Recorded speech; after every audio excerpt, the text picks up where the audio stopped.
This is Calypso, our newest tarantula.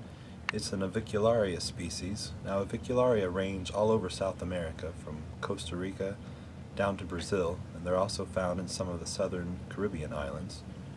They're an arboreal spider, which means they live in trees mostly in the wild, though because they're so docile, they get along so well in man-made habitats, human buildings, rafters, things like that, and they're commonly found there as well.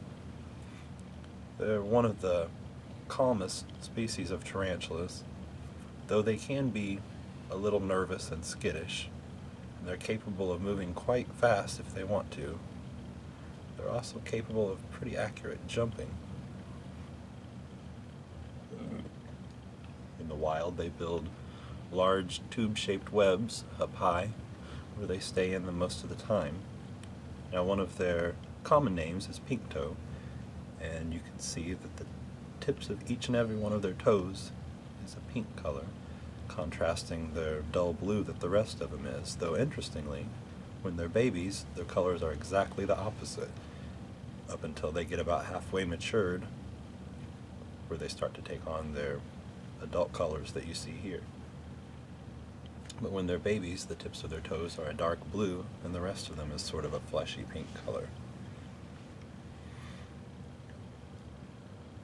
Now, this one is not completely full-grown, but all in all, the Avicularia genus does stay smaller than many other tarantula genera.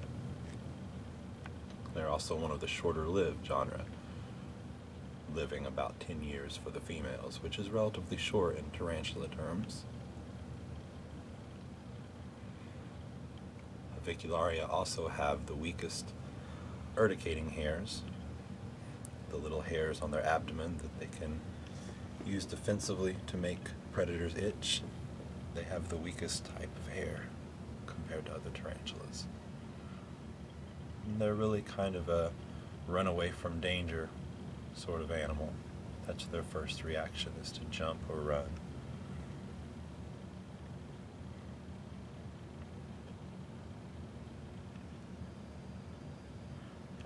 Get her to move around a little.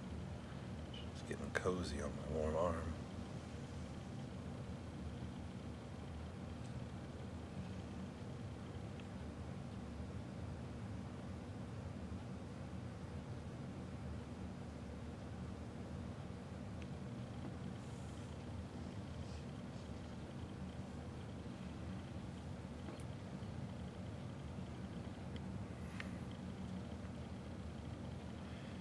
That's Calypso, sweet as can be.